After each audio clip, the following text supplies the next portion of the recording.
In 1923, Edwin R. Scott, an inventor from San Francisco, claimed he was the first to develop a death ray that would destroy human life and bring down planes at a distance. He was born in Detroit, and he claimed he worked for 9 years as a student and protege of Charles P. Steinmetz.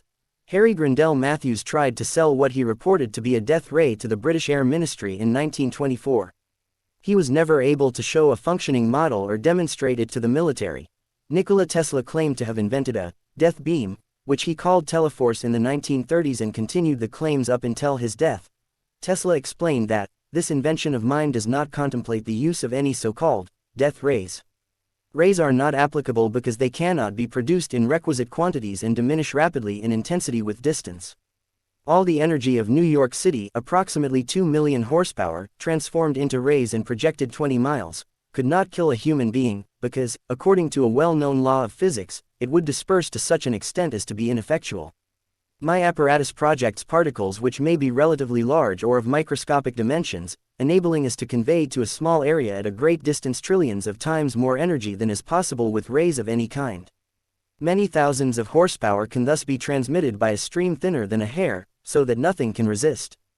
Tesla proposed that a nation could destroy anything approaching within 200 miles, and will provide a wall of power, in order to make any country, large or small, impregnable against armies, airplanes, and other means for attack. He claimed to have worked on the project since about 1900, and said that it drew power from the ionosphere, which he called an invisible ball of energy surrounding Earth. He said that he had done this with the help of a 50-foot Tesla coil.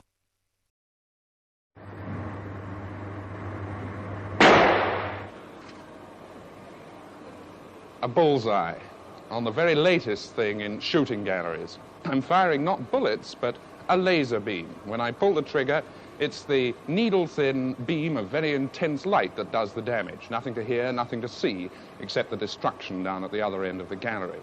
This is a Meccano model of the schoolboy's dream of a death ray laser gun.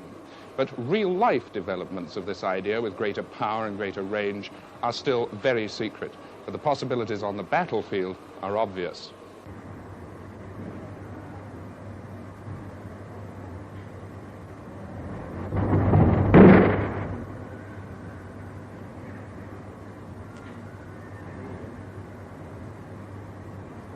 "21 years of highly secret work here have led up to the development of lasers like this one, which can penetrate even a fire brick and make short work of a block of wood. But this invention in search of a use needn't be destructive only, and work proceeds on peaceful uses for this new tool. For example, a navigation system for ships using a ring laser as a sort of gyroscope. There are still snags in the idea, but this center of laser activity will doubtless iron them out.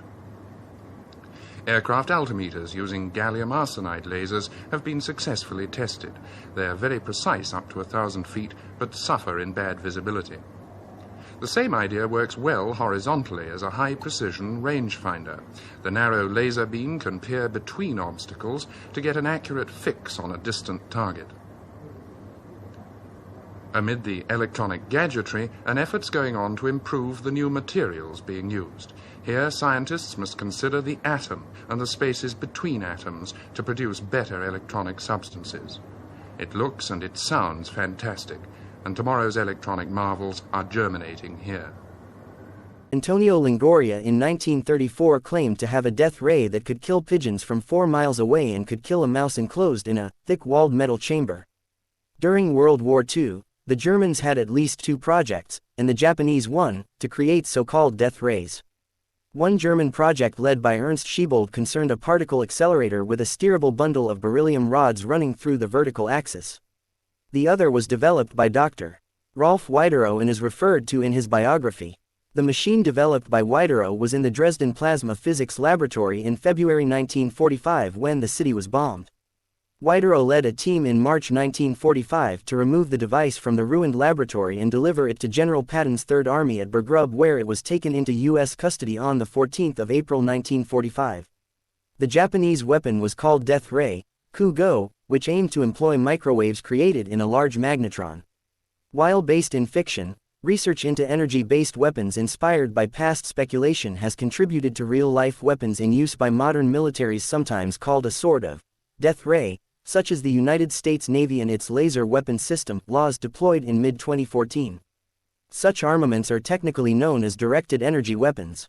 The concept of a death ray has fueled science fiction stories at least as early as Alexei Nikolaevich Tolstoy's 1927 novel The Garin Death Ray.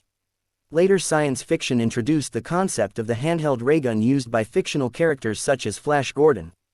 In Alfred Noy's 1940 novel The Last Man, U.S. title, No Other Man, a death ray developed by a German scientist named Marduk is unleashed in a global war and almost wipes out the human race. Similar weapons are found in spy-fi films such as Murderer's Row and George Lucas's science fiction saga Star Wars. But does it exist? I guess we can only hope that it does not exist. Thanks for watching.